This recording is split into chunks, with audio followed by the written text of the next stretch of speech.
নমস্কাৰ, welcome back to my YouTube channel Babu's clicks. অষ্টম শ্ৰেণীৰ ছাত্ৰ ছাত্ৰীসকল, তোমালোক আটাই চাগে ভালে কুশলে আছা। আজি বহুদিন হ'ল তোমালোকক ভিডিঅ' নিদিয়া, আৰু আজি তোমালোকৰ অনুৰোধ মৰ্মে অনুশীলনী টুৱাইছ এৰ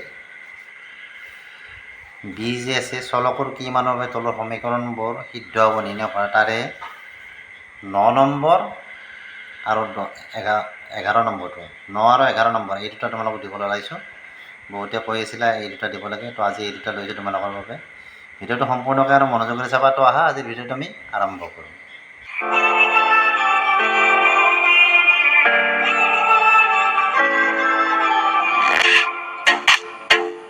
তো ইয়াত কি দি আছে 3 whole into 6 minus 2x equal to 4 whole into 1 minus 5x। প্ৰথমতে আমাৰ কি কৰিবা, এই তিনিটো ইয়াৰ লগত ইয়াত যিহেতু বেকেট দি আছে, তিনিটো ইয়াৰ লগত মানে পূৰণ হৈছে। গতিকে আমি প্ৰথমতে কি কৰিম, এই বেকেটটো উঠাই ল'ম। বেকেটটো উঠাই ল'লে কি হ'ব, তিনিটো 6ৰ লগত আৰু 2x ৰ লগত পূৰণ হৈ যাব। তো পূৰণ কৰি দিয়া। প্ৰথমতে 3 আৰু 6 পূৰণ কৰিলে কি পাবা, 18 পাবা। আৰু 2 আৰু 3 পূৰণ কৰিলে কি পাবা, 6 পাবা। ইয়াত কি চিন আছে, মাইনাছ চিন।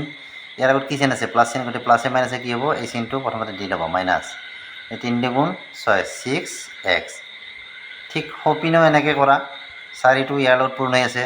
গতিকে প্ৰথমতে মানে বন্ধনী উঠাই লৈ ইয়াক পূৰণ কৰি দিয়া। কি হ'ব, 4 লগত তাক পূৰণ কৰিলে কি হ'ব, 4 গুণ 4। এনেকৈ যেতিয়া মানে ব্ৰেকেট দি কোনো এটা সংখ্যা পূৰণ হৈ থাকে, তেতিয়া বুজি পাবা যে এই সংখ্যাটো দুটাৰ লগতে পূৰণ হৈছে, অকল এটাৰ লগত নহয়। বুজি পাইছানে? তো 4 লগত এক পূৰণ কৰিলে 4 পাম, আৰু ইফালে কি হ'ব, 5 আৰু 4 পূৰণ কৰিলে 20 পাম। ইয়াতো কি আছে, 5ৰ আগত তাৰমানে 5x ৰ আগত মাইনাছ চিন আছে। গতিকে প্লাছ, এইটো মাইনাছ আৰু এইটো প্লাছ, প্লাছে মাইনাছে কি হ'ব, মাইনাছ হ'ব। 5 4 গুণ কি হ'ল, 20, 20x। এতিয়া যিহেতু আমাক সমাধান কৰিব দিছে, অৰ্থাৎ এক্সৰ মান তাৰমানে উলিয়াব দিছে। গতিকে এক্সৰ মান যেতিয়া উলিয়াব দিছে, আমি কি কৰিম, এক্স থকা সংখ্যাবিলাক আমি বাওঁ পিনে আনিম, আৰু এক্স নাথাকা যিখিনি সংখ্যা আছে আমাৰ, অৰ্থাৎ সাংখ্যিক মানখিনি আমি কি কৰিম, সপিনে লৈ যাম। তো ইয়াত যিহেতু 6x আছে, এইটো আমি ইপিনে ৰাখিম, মাইনাছ 6x। এইটো ইপিনে লৈ আহিলে কি হ'ব, ইয়াত মাইনাছ আছিলে, ইপিনে আহিলে প্লাছ হ'ব, প্লাছ 20x। সপিনে কি আছিলে, 4 আছিলে। আকৌ এইটো 18 আছে, 18টো যেতিয়া আমি সপিনে লৈ যাম, ইফালে প্লাছ হৈ আছিলে, সপিনে গ'লে কি হ'ব, মাইনাছ 18 হ'ব। এতিয়া চোৱা, দুটা সংখ্যা যেতিয়া একে সংখ্যা হয়, আমি তাক যোগ বিয়োগ কৰিব পাৰোঁ, হয়নে? এতিয়া চোৱা, ইয়াত এটা চিন মাইনাছ আছে, এটা চিন প্লাছ আছে। তাৰমানে আমি কি হ'ব, ডাঙৰটোৰ পৰা সৰুটো আমি কি কৰিব লাগিব, বিয়োগ কৰিব লাগিব। গতিকে ডাঙৰটো সংখ্যাৰ আগত যিহেতু প্লাছ চিন আছে, গতিকে আমাৰ বিয়োগফলটো আমি কি পাম, যোগত পাম। 20ৰ পৰা 6 গ'লে কি হ'ব, 14 হ'ব, 14x। আৰু এইপিনে কি হ'ব চোৱা, 18ৰ পৰা 4 বিয়োগ হ'ব, ইয়াতো এটা যোগত এটা বিয়োগত আছে। গতিকে 18ৰ পৰা 4 বিয়োগ কৰিলে আমি কি পাম, 14 পাম। ডাঙৰ সংখ্যাটোত কি চিন আছে, মাইনাছ চিন আছে। গতিকে ইয়াত আমাৰ কি হ'ব, মাইনাছ হ'ব। গতিকে মাইনাছ 14, এইফালে প্লাছ 14, এইফালে মাইনাছ 14। গতিকে এক্সটো ইপিনে ৰাখা, যিহেতু এক্সৰ মান আমি উলিয়াম, এক্সটো ইপিনে ৰাখা আৰু 14টো সিপিনে পঠাই দিয়া। ইপিনে হ'লে কি হ'ব, ইফালে পূৰণ হৈছিলে, সপিনে গ'লে কি হ'ব, হৰণ হ'ব। তো 14 আৰু 14 হৰণ কৰিলে কি পাব, একবাৰ যাব। তো এক্সৰ মান আমি কি পালোঁ, -1 পালোঁ। তো এক্সৰ মান -1 মানে আমাক কি সুধিছে যে চলকৰ কি মানৰ বাবে তলৰ সমীকৰণবিলাক সিদ্ধ হ'ব নিৰ্ণয় কৰা। তে ইয়াত লিখি দিবা যে চলকৰ মান -1 হ'লে সমীকৰণটো আমাৰ সিদ্ধ হ'ব। তো ইয়াত এনেকৈ লিখি দিবা যে চলকৰ মান -1 হ'লে সমীকৰণবোৰ সিদ্ধ হ'ব। তো 11 নম্বৰটো লৈছোঁ। ইয়াত কি আছে, x plus whole x minus 15 equal to 538 minus whole x minus 15 plus 55। তো ইয়াত প্ৰথমতে আমাৰ যিখিনি বন্ধনী আছে, আমি বন্ধনীবিলাক খুলি যাম। x বন্ধনী খুলি দিলে কি হ'ব, x মাইনাছ 15, আৰু সপিনে কি হ'ল, 538। ইয়াৰো কি হ'ব, এটা কথা লক্ষ্য কৰা, ইয়াত এটা আমাৰ কুটিল বন্ধনী দিয়া আছে, আছেনে? আৰু ভিতৰত এই দুটা সংখ্যা আমাৰ কিহত আছে, বন্ধনীৰ ভিতৰত আছে। তো এতিয়া এই সংখ্যাটোৰ আগত কি চিন আছে চোৱা, যেতিয়া আমি এই বন্ধনী খুলি দিম, কি হ'ব আমাৰ, ইয়াৰ আগত আমাৰ কি চিন আছে, প্লাছ চিন আছে। গতিকে ইয়াৰ আগত যিহেতু মাইনাছ চিন আছে, কি হ'ব, এই চিনবিলাক, ভিতৰৰ চিনবিলাক সলনি হৈ যায়। যেতিয়া বন্ধনীৰ আগত মাইনাছ চিন থাকে, তেতিয়া ভিতৰৰ চিনবিলাক মানে আমাৰ কি হয়, পৰিৱৰ্তন হয়। প্লাছ থাকিলে মাইনাছ হ'ব, মাইনাছ থাকিলে প্লাছ হ'ব। এতিয়া আমি যেতিয়া এই ব্ৰেকেটবিলাক খুলি দিম, কি হ'ব, এতিয়া যিহেতু এইটো প্লাছ আছিলে, এইটো আমাৰ -x হ'ব। এইটো মাইনাছ আছে, গতিকে এইটো আমাৰ +15 হ'ব, আৰু এইটো প্লাছ আছে, এইটো -55 হ'ব। এতিয়া এই দুটা সংখ্যা আমি কি কৰিব পাৰোঁ, যোগ কৰিব পাৰোঁ।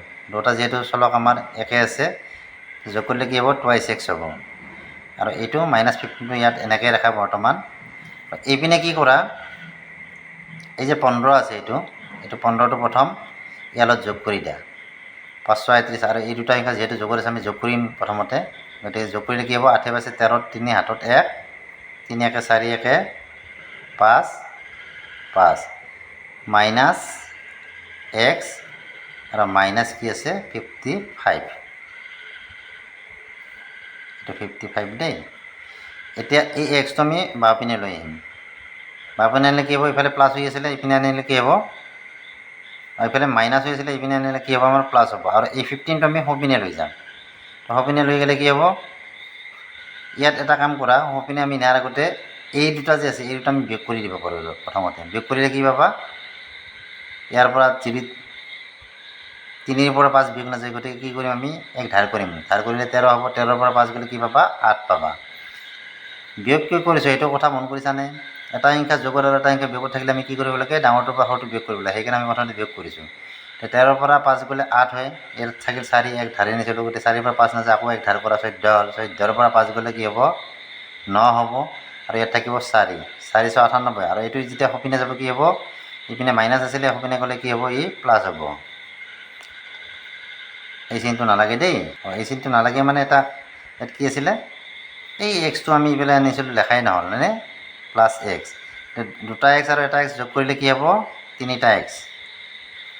এই দুটা আমি যোগ কৰিলে কি পাম, 8 × 13, 3 হাতত 1, 9 × 10, 11, 1 হাতত 1, 4, 1, 5, 5, 6, 13। এতিয়া যিহেতু আমাক চলকৰ মান লাগে, অৰ্থাৎ এক্সৰ মান লাগে, গতিকে আমি কি এক্সটো বাওঁপিনে ৰাখি এইটো আমি সোঁপিনে পঠাই দিম। সোঁপিনে পালে কি হ'ব, ইয়াৰ লগত হৰণ হ'ব।